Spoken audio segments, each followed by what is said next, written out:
Welcome to Storytell. पुराने मकानों की एक अजीब आदत होती है। वे अपने अंदर सिर्फ लोग नहीं, उनकी आवाजें भी संभाल कर रखते हैं। दीवारों में हंसी अटक जाती है, खिड़कियों में इंतजार, और अलमारियों में कुछ ऐसे राज जो बरसों तक खुलने का साहस नहीं जुटा पाते।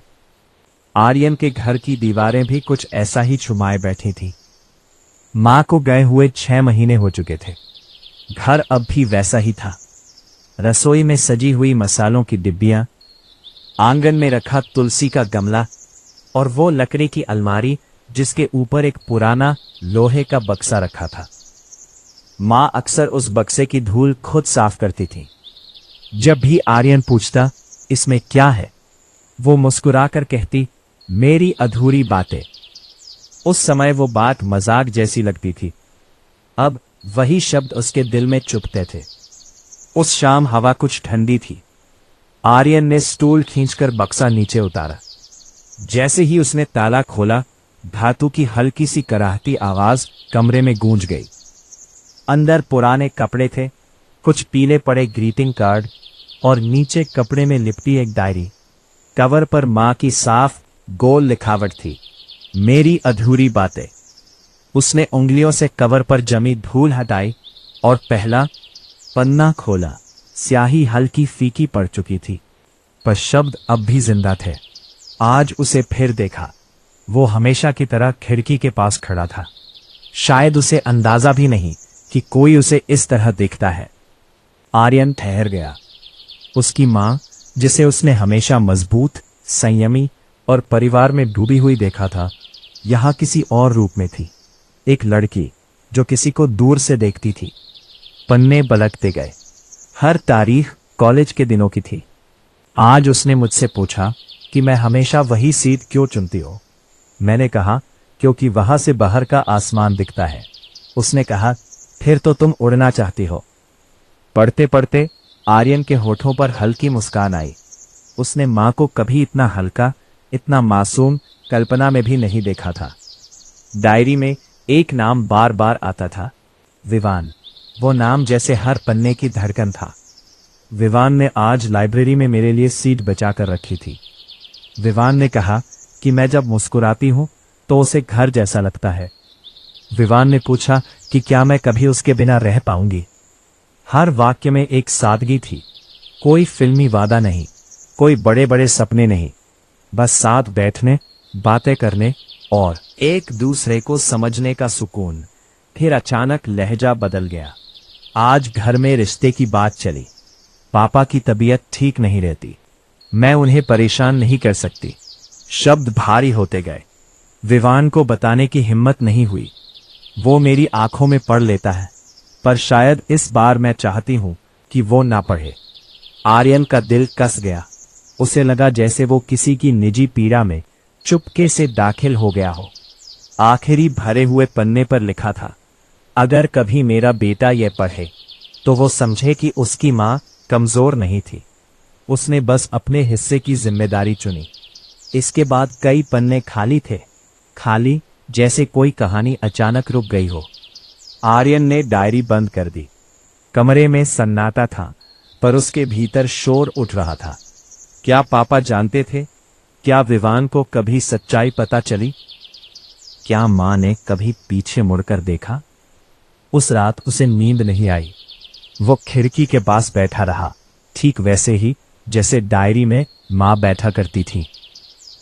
उसे पहली बार महसूस हुआ कि उसके भीतर मां का एक हिस्सा है जो सवालों से भरा है। सुबह उसने कॉलेज का नाम खोजा, जो डायरी के पहले पन्नों में दर्ज था। इंटरनेट पर पुराने एलुमाई ग्रुप मिले। उसने एक संदेश लिखा, क्या कोई विवान शर्मा को जानता है, जो 1998 बैच में थे। जवाब आने में 2 दिन लगे, पर जब आया तो सीधा था, हाँ, वो देहरादून में रहते हैं। ट्रेन की यात्रा लंबी थी। खिड़की से गुजरते पैर उसे उन पन्नों की तरह लग रहे थे जो पीछे छूटते जा रहे हो। देहरादून पहुंचकर उसने पुराने पते पर दस्तक दी। दरवाजा एक शांत चेहरे वाले बुजुर्ग ने खोला।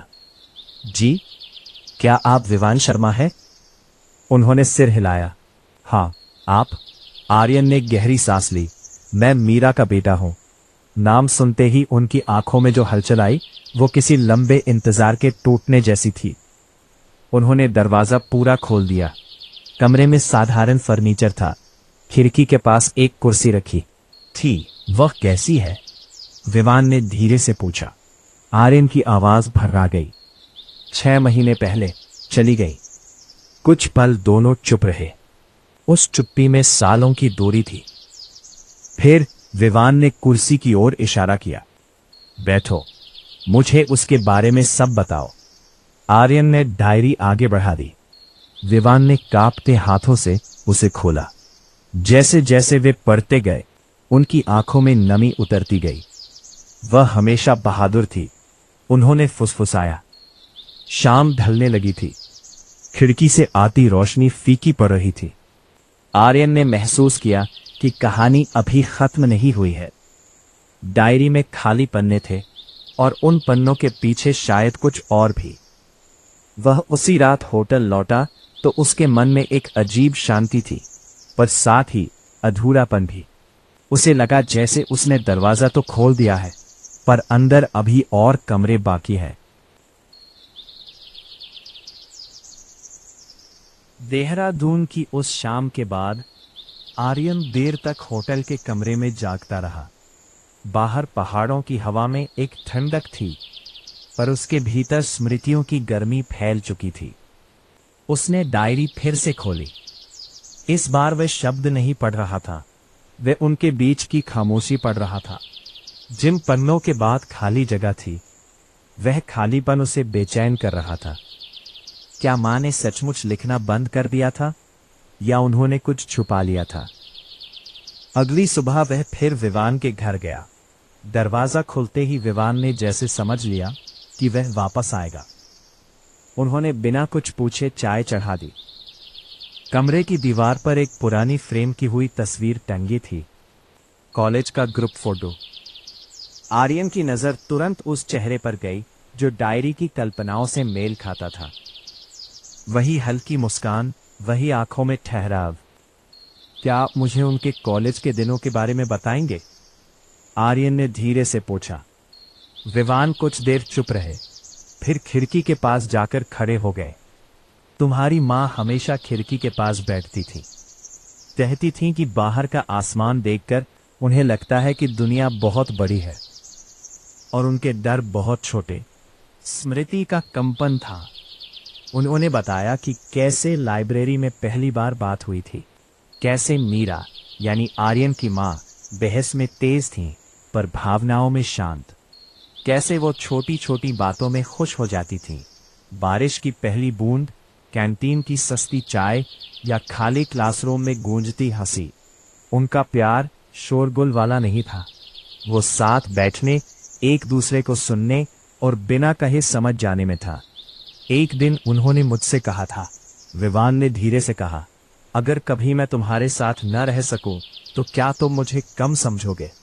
मैंने कहा था, प्यार समझने से कम नहीं होता, बस रूप बदल लेता है। ये कहते हुए उनकी आंखें भीग गईं। आर्यन सुनता रहा। उसे लग रहा था जैसे वो अपनी मां के जीवन का वह हिस्सा देख रहा है जो उससे हमेशा छिपा रहा। उसने पूछा, जब शादी की बात हुई तब? विवान ने गहरी सांस ली। उन्होंने मुझे सीधे नहीं बताया, बस एक दिन कम मिलने लगी। उनकी आंखों में एक अपराध बोध था जो मैंने कभी उनसे मांगा नहीं था। फिर एक दिन उन्होंने कहा, मैं अपने परिवार के खिलाफ नहीं जा सकती। मैंने उन्हें रोका नहीं, क्योंकि अगर प्यार किसी को अपने घर से दूर कर दे तो वह प्यार नहीं, स्वार्थ होता है। आर्यन के भीतर कुछ टूटकर फिर जुड़ रहा था। उसे एहसास हुआ कि मां ने सिर्फ त्याग नहीं किया था, उन्होंने संतुलन चुना था। उस दिन जब वह लौटने लगा तो विवान ने अलमारी से एक पुराना डिब्बा निकाला। उसमें कुछ तस्वीरें और एक छोटी सी नोटबुक थी। ये मीरा ने मुझे दी थी उस दिन जब हम आखिरी बार मिले थे। कहा था, इसे मत खोलना जब तक बहुत जरूरी ना लगे। मैंने कभी नहीं खोली। आर्यन ने कांपते हाथों से वह नोटबुक ली। क्या उसमें वही खाली पन्नों का जवाब था? वह घर लौट आया। रात को कमरे की लाइट धीमी करके उसने नोटबुक खोली। पहले पन्ने पर माँ की लिखावट थी, ये मेरी आखिरी हिम्मत है। आगे लिखा था कि उन्होंने शादी स्वीकार कर ली है, पर यह मजबूरी नहीं, निर्णय है। उन्होंने लिखा था कि जीवन सिर्फ प्रेम से नहीं चलता, उसमें विश्वास, सम्मान और जिम्मेदारी भी चाहिए। उन्होंने विवान को धन्यवाद दिया था कि उसने उन्हें यह सिखाया कि प्यार में अधिकार से ज्यादा समझ जरूरी होती है। आखिरी पंक्तियों में लिखा था, अगर कभी हमारा बेटा बड़ा होकर ये पढ़े, बता के मैंने अपने पति से भी सच्चा साथ पाया। मैंने किसी को छोड़ा नहीं, मैंने बस रास्ते अलग किए। आर्यन ने नोटबुक सीने से लगा ली। उसे लगा जैसे माँ उसके सिर पर हाथ फेर रही हो।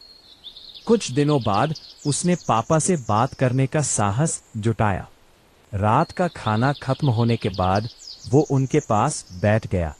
पापा, क्या माँ ने आपको कभी अपने कॉलेज के बारे में बताया था? पापा ने कुछ पल उसे देखा, फिर मुस्कुरा दिए।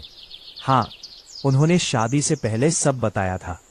उन्होंने कहा था कि वो कोई अधूरापन लेकर नहीं आना चाहती। मैंने उनसे कहा था कि हर इंसान की जिंदगी में कुछ पन्ने होते हैं जिन्हें मिटाया नहीं जाता, बस सम्मान दिया जाता है। आर्यन स्तब्ध था। आपको बुरा नहीं लगा? पापा ने सिर हिलाया। अगर उन्होंने मुझे सच बताया तो वो मेरे लिए काफी था। शादी भरोसे पर चलती है, तुलना पर नहीं। उस क्षण आर्यन को समझ आया कि उसके माता पिता का रिश्ता त्याग का नहीं, विश्वास का था। लिखा कि हर माँ सिर्फ माँ नहीं होती, वो कभी किसी की प्रतीक्षा भी रही होती है, किसी की याद भी और किसी का साहस भी। जब लेख प्रकाशित हुआ तो सैकड़ों लोगों ने लिखा कि उन्हें अपनी माँ की कहानी याद आ गई। कुछ ने कहा कि उन्होंने पहली बार अपने माता पिता को इंसान की तरह देखा। एक शाम आर्यन फिर उसी पुराने कॉलेज की लाइब्रेरी गया।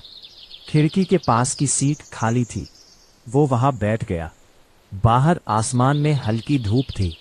उसने आंखें बंद की और महसूस किया कि माँ वहीं कहीं मुस्कुरा रही है।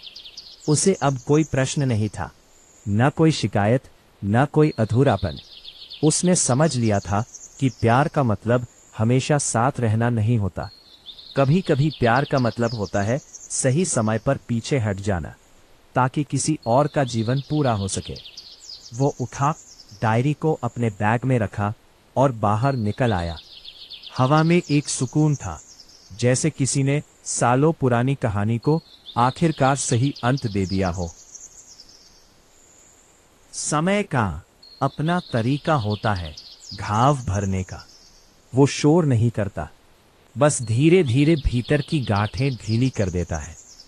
माँ की डायरी पढ़ने के महीनों बाद आर्यन ने महसूस किया कि उसके भीतर एक अजीब सी परिपक्वता आ गई है। पहले वो रिश्तों को बहुत सीधा समझता था, या तो साथ या फिर अलग।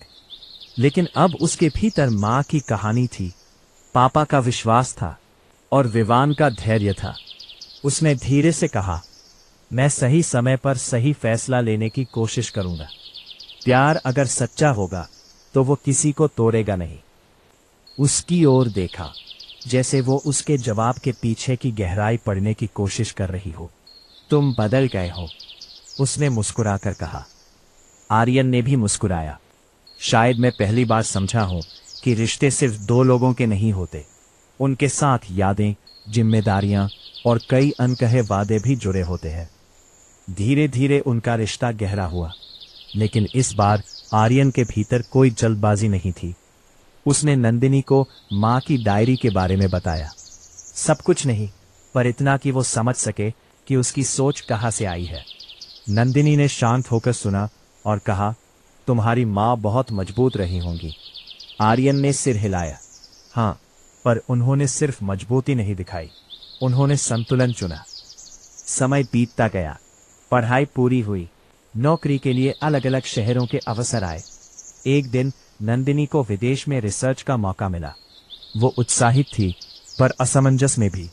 मैं जाना चाहती हूँ, उसने कहा, पर तुम्हें छोड़कर नहीं जाना चाहती। आर्यन ने उसकी आंखों में देखा। उसे माँ की वो पंक्ति याद आई, प्यार का मतलब हमेशा साथ रहना नहीं होता। उसने नंदिनी का हाथ थामकर कहा, अगर तुम्हें जाना चाहिए तो जाओ, मैं तुम्हें रोकूंगा नहीं। अगर हमारा रिश्ता सच्चा है तो दूरी उसे खत्म नहीं करेगी। नंदिनी की आंखें भर आईं। तुम्हें डर नहीं लगता?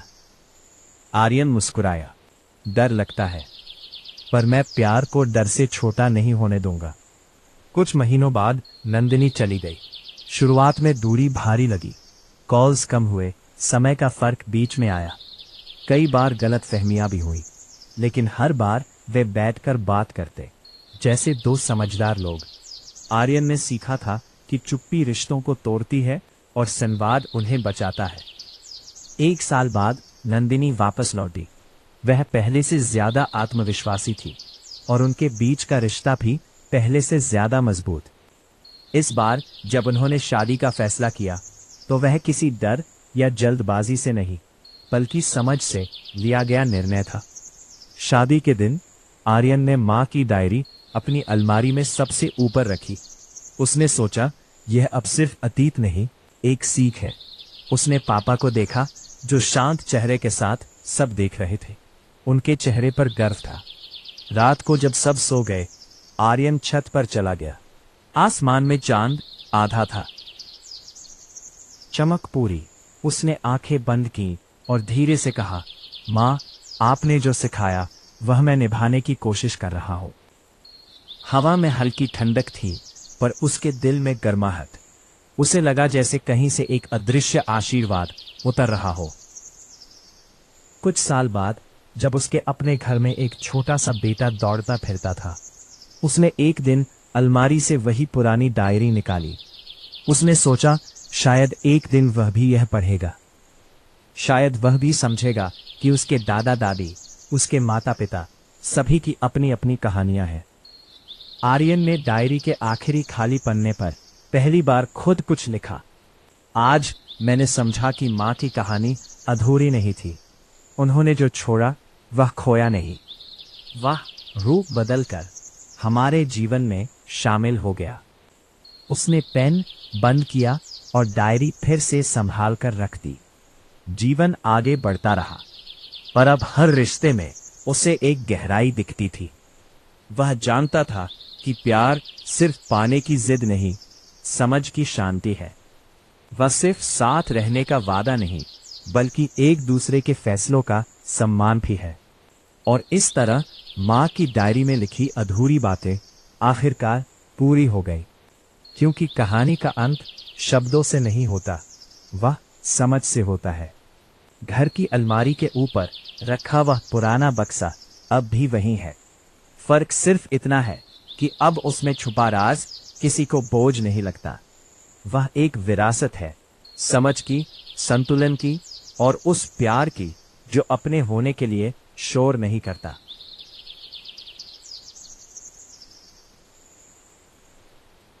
Wow, look at this spooky house! And a ghost train! Choo choo! Turn the page! I see a ghost! So cool!